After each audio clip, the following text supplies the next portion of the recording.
Oh. Me? Okay. Everybody, welcome back to another Field of Food episode. We are episode 62 right now. So thank you guys for clicking. Thanks for following along. And we're going to highlight an organization that we've highlighted here in the past, but it's Hunters for the Hungry. So if you wind up getting yourself into a mess of venison this year, you can reach out and you can find the locations online of which butchers or shops accept Hunters for the Hungry donations, and then you can donate some of that meat. So moving on from that, this is going to be an episode that I will forever call the bastard to edit because of how much we're going to say blood trailing, killed, and shot. But here's the topic. Blood trailing deer, what we've learned over the last 20 years of bow hunting and the tips, tricks that we can pass on to you guys. So take it away. Where do you want to start? Let's start at point of impact. Yeah. Well, where'd you hit it? All right, let's say it was broadside shot. Broadside. And you got double long. Double long. Yeah. Not the heart. Like, no questions, you know it's a good shot. Yeah. You know it's a little back to be the heart, but you know it's double long pass through. Yeah. Not much question about it. But you don't watch it fall. Okay. How much time are you spending it in the tree or in the blind afterwards? 45 minutes. Pepper. I was going to say half hour Go minimum. find something to do. Usually what we'll do is, like, if me or Dad gets one, let the other one know. Hey, I got one. Okay, cool. We'll meet at point of impact, look at the arrow. Okay, hey, let's dive back. Get out of our hunting clothes, get into our normal clothes, grab some of our stuff, grab some flashlights, better stuff, and then go back. By then, it's usually half hour, 45 minutes. Yep. And if you're going to double lung a deer like that, if you didn't watch it fall, you probably heard it. Yeah. What was that? She sneezed. God bless you. God bless you. A mouse back there. I've had a few of those scenarios where I know it's a good hit. Didn't see it go down. Thought I might have heard it. Slump Buster, which we've had on here, was a perfect example of that. My buck last year was a good example of that. It was really wet, so nothing was making a lot of noise. Yeah. He dove down over this hill. Thought I heard him go down. Knew it was a good hit. A little bit low, but still a really good hit. Yeah. Said same thing. Texted Dad. Said, hey, I just shot a nice 10. About 45 minutes, he comes walking through the woods up to me, went straight to the point of impact. There's laying half my arrow, start trailing for 20-30 minutes, see that it's good, bright blood, it's got bubbles in it, it's fairly heavy, really easy to follow. Was it pass through? Yes, but not complete. Broadhead went out the other side, and as soon as it made impact, he brought his left shoulder back and cut that. Snap that shaft. Yeah, about 3 inches in front of the fletching. Gotcha. We actually never did find the front half of that arrow, but the luminoc was super easy to see in the light. So backed out, went and got dinner. Came back, and as soon as we crested down over the hill, had we looked over the crest of the hill, we'd have seen him there in the daylight. Yeah. We went back after dark, and we're following this really good blood trail. First thing I'll tell anybody tracking a deer, whether it's gut shot, liver, meat, lung, heart, whatever, do not walk on the blood trail. Yeah. Thank you. Walk a yard. If you can get that far away, walk a yard to the left or the right, depending on where it goes and what kind of pressure you're dealing with. Because if you lose blood and you're walking on the trail, you're gonna mess it all up. Yeah. And you're gonna lose it. My pet peeve is if I'm trailing and I'm looking for blood, and person X decides they're going to help, and they walk up and go across and go out and over. Yeah. That drives me up the fucking wall. Because I don't know how many times I've been tracking deer and someone has done that, and I can't find blood, and then I can see their boot print, and you can flip over a leaf, like there's blood here, you stepped on it, kick the leaf over, okay, we're back on track. Yep. Well, I think another important mark to bring up is that if you aren't confident in the shot, and you can't always do this, but if you can track being downwind of the deer to work, because you and I ran into that last November. My buck was still alive. It was a single lung liver hit, and we had to back out because of our scent once we saw that he was still up. Yeah. I've had situations where we've lost blood good way into the track, but you could smell it. Yeah. So, like, I'm close. I know I am. I just don't know where he's at, but I could smell him somewhere. Yeah. So then it was okay. Start the half moon, going out and around type deal, and then eventually bump into him. Yeah. And your shot placement is going to tell you a lot in the blood trail as well. We had this conversation. I think we both did, just on separate occasions. Having that one lung hit, possibly you're going to see that on the deer's trail. Yeah, there'll be blood on one side of the trail versus the two. Right. And once as time progresses, and when longer you hunt, the more deer you harvest. Yeah. You'll be able to tell where you have a good idea where you hit by looking at the blood too. Yeah.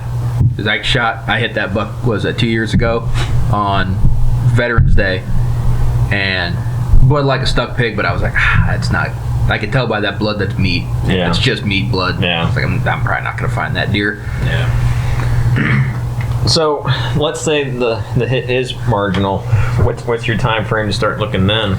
Depending on the distance of margin we're talking about, if we're looking at a liver shot, I'm waiting at least 4 hours to get back in there. Yeah. 4 to 6. If you have the temperatures to wait longer, I would. Yeah. 4 to 6. I would get down from my tree stand, find first blood, mark it.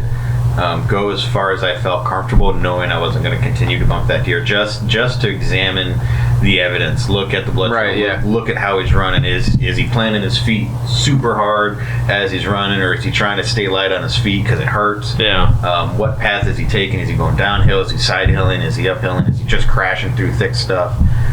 All of that all those things are indicators of how you hit this deer, even if you're unsure about exactly where you hit it. All that stuff is really good identifiers to how much time you need to give this deer. Yeah. Absolutely. 2 years ago, shot a buck. It was a little far back, probably 3-4 inches behind the mark, perfectly level. Bled great. I forgot about this one. I wound up losing him because he ran far enough onto private land, or the neighboring property to the north, and I couldn't get permission to go get him. Yeah. Now, as I was tracking him, I started getting that doubt in my mind. Like, this is a really good blood trail. There's some bubbles in it. It's fairly bright, but it's just dark enough that it's got me a little worried. Yeah. Yeah. That's when I should have stopped and backed out. Because when we kept going, I was seeing spots where he was standing. Okay. Yeah. And that's Seen like, them big pools. Yeah, that's like, get your butt out of there right now. Go get dinner. Go sleep. If you got the temperatures for it, give it till the next day. But like, I kind of equate it to like turkey hunting. Like if you're new to hunting and you got a blood trail, it's like finding that next drop of blood is like hearing a turkey gobble. Yeah. So like you'll push a blood trail too hard and bump that deer, just like you can overcall to a turkey because you like hearing him gobble. Yeah. That's the same instance. So like as you get older and the longer you hunt, you learn that like, hey, this is far enough. It's a learning skill. I need to get back. Not just blood tracking itself, but learning the patience in the blood tracking. Yeah. You're You need just as absolutely much patience in the track as you do the hunt. Yeah, Oh, yeah. There's two things that will help you out. One is if you track every single deer that you shoot, even if you see it fall. Absolutely. Just getting used to that. And two, anytime your buddy shoots the deer, call him and be like, hey, can I come help track? Yeah. Just more exposure to what the deer do in that instance is going to help you out and just be a much more rounded. I have, in 20 years of hunting, and God knows how many blood trails I've been on, I have never not learned something from a blood trail. Yeah, every absolutely. single time I'm learning something. And you know, when you're starting off fresh, you're thinking, okay, the deer's hurt. He's going to take the path of least resistance. He's going to do this. Not always. Not always. And that's I mean, granted, that may be true a lot of the times, because when I'm struggling to find blood, and it's a drop here, or maybe no blood at all, but you're following what you think might be the tracks. I've gotten down at the deer's eye level, because you know when they run like that, they're typically running head down, so they're even lower. So I'm looking at like a 10-inch maple in front of me, going, okay, did he go left of that or right of that? Yeah. And I'm looking at the leaves; they're really not showing much, but there's a little branch coming up over here about what would be his mid-body level. Like, maybe he would want to crash through that, so I'll check the right side first, because I don't want to disturb that left side in case he'd go. Well, the same situation with Nick's buck a couple years ago. He shot it, broadside shot, had some crazy deflection happen inside. Perfect broadside, arrow went in behind the front shoulder and came out its hind quarter. Covered in just crap. Oh yeah. And he was like, I don't think it made a good shot. And I was like, was this broadside? He was like, it was perfectly broadside. First I was like, I don't know. But then we went and found blood, and it was Halloween night, and it snowed. So I was like, if you're gonna hunt, tonight's the night. Like, this, for some reason, I think this is gonna be a good night. That's a good night to be. And we start tracking it. I'm finding good blood, and I'm like, okay, let's follow it a little bit. I didn't like the arrow, so I'm like, I don't want to push it too hard. But then it was like, it got more and more and more. Yeah. Now I'm seeing, like I said, both sides. And he went a lot farther. I'm like, if you hit him broadside, I'm like, somehow, some way, you got a lung at least one. And just as soon as I was getting ready to be like, we need to back out, he took off of a trail, just took a hard right through this nasty multiflora rose, and I was like, no, that's. I was like, jump in here real quick. I think I made it 2 steps in there, and he was piled up. Yeah. And I was like, So I'd like, usually that to me is a good indicator. If that deer is running down the trail, and all of a sudden, just out of the blue, just gets a wild left or right through the brush wall, that's usually a pretty good, that's a good sign. Things are changing. Yeah. We're kind of working back in the body cavity as far as shots go. When you guys know you made a gut shot, no matter how far back it is, 1, how much time do you get it? And number 2, where's the first place you think he's going to go? I give it thick cover or water. Yeah. That's where I've always seen it go, is water. Yeah. If usually, like, it's happened to me with muzzle loaders more than bows, because I've killed a few deer with a muzzle loader,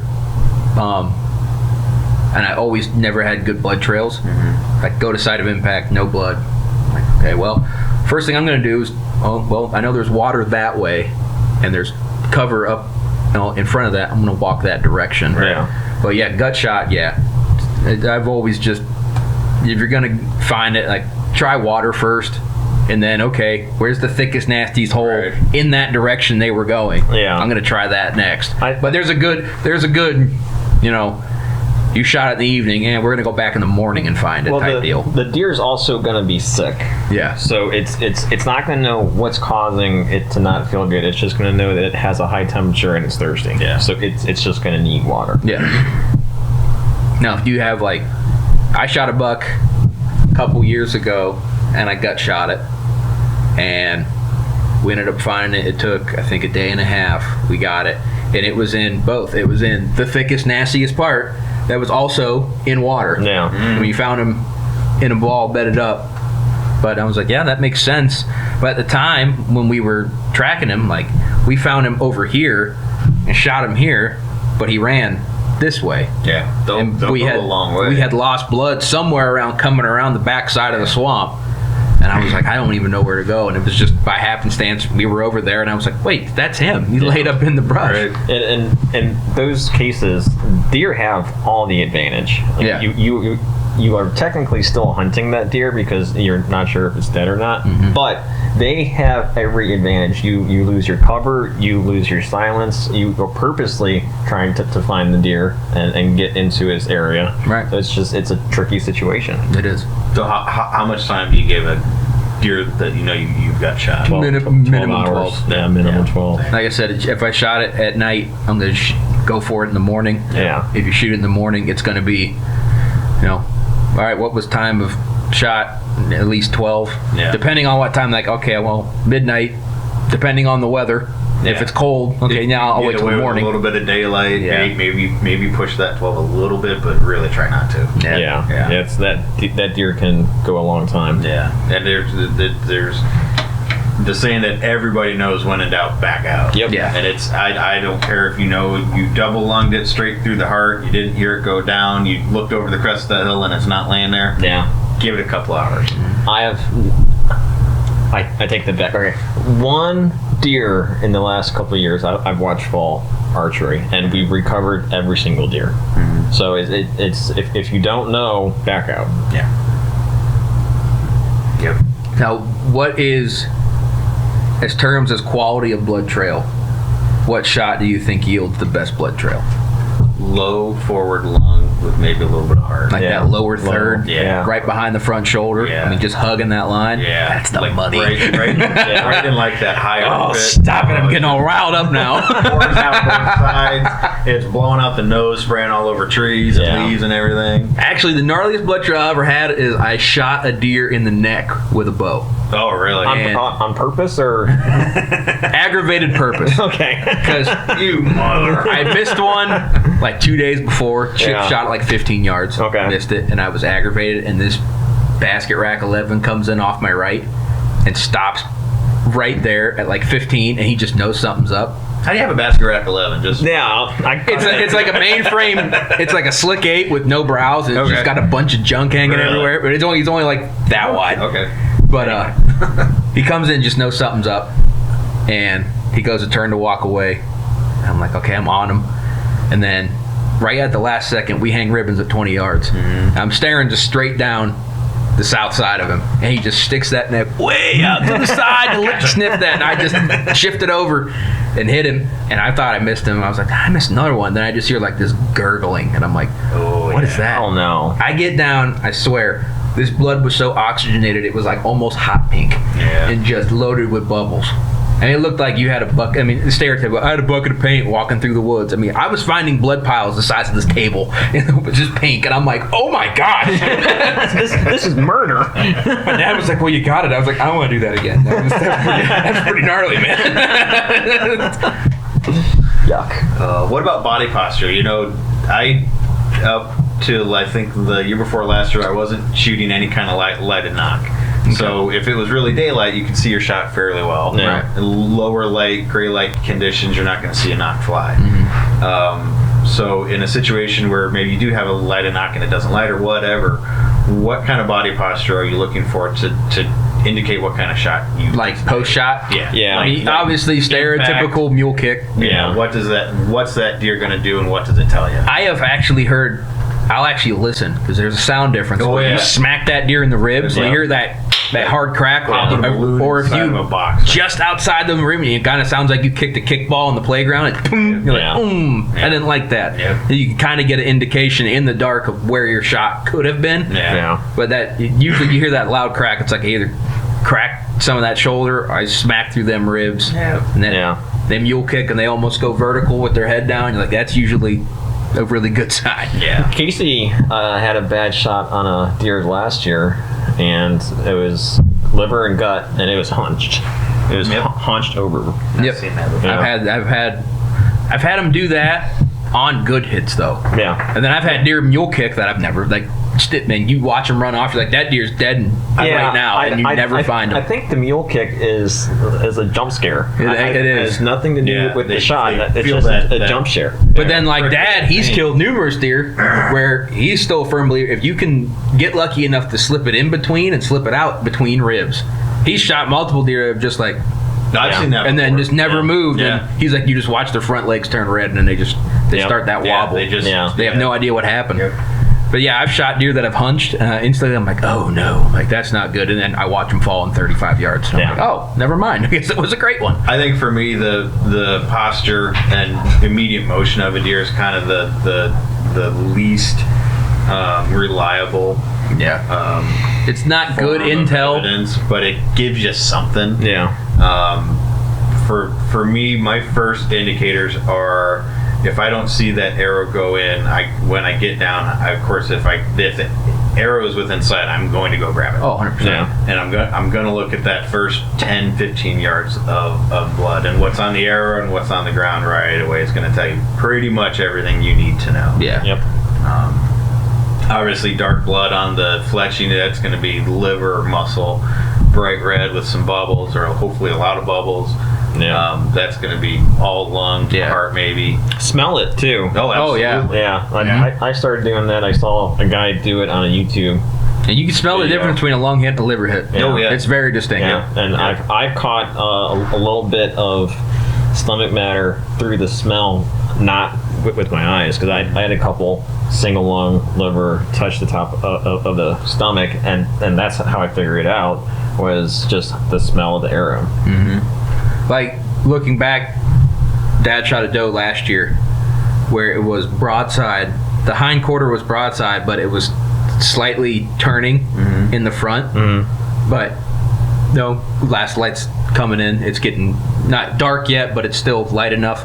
He aimed where he thought he should, right behind the front shoulder, smoked one lung and liver on this doe. Yeah. And then looking, we didn't know. We probably could have knew that as we were trailing it. We walk up on it to 10 yards and it's laying there, had to shoot it again. Right. And then we figured out, like, well, how did it go in here if it came out there? And you could almost see how it went in and, like, the body posture. You lined it up the way it was. It's a perfect straight shot. Yeah. But it's, when you turned it completely broadside, it kind of like half mooned Yeah. and came out way farther back than he thought Right. it was going to. That's And that's something we probably could have, like, noticed that, like, because, like, yeah, you could smell a liver blood. Oh, yeah. It's got Yeah. a very distinct smell. Yeah. Yeah. Hey, this has a hint of liver to it. Let's give it about, 45, at least, and go back to see how far it went into the brush. yeah.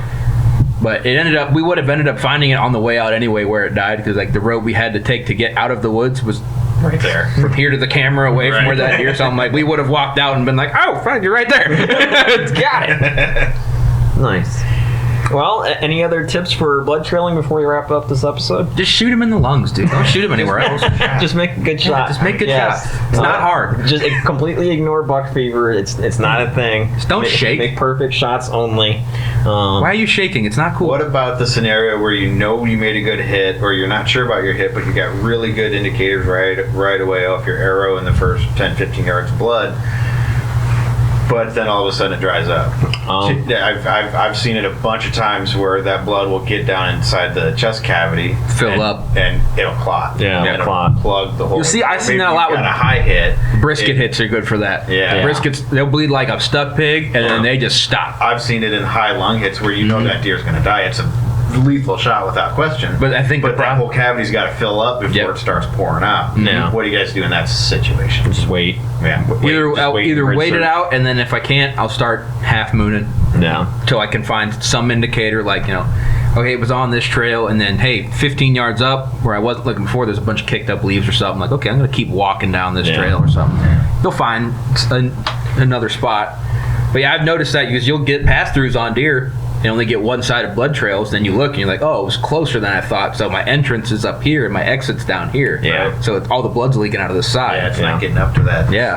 That second. No, release. that's a good point too. Shot placement matters.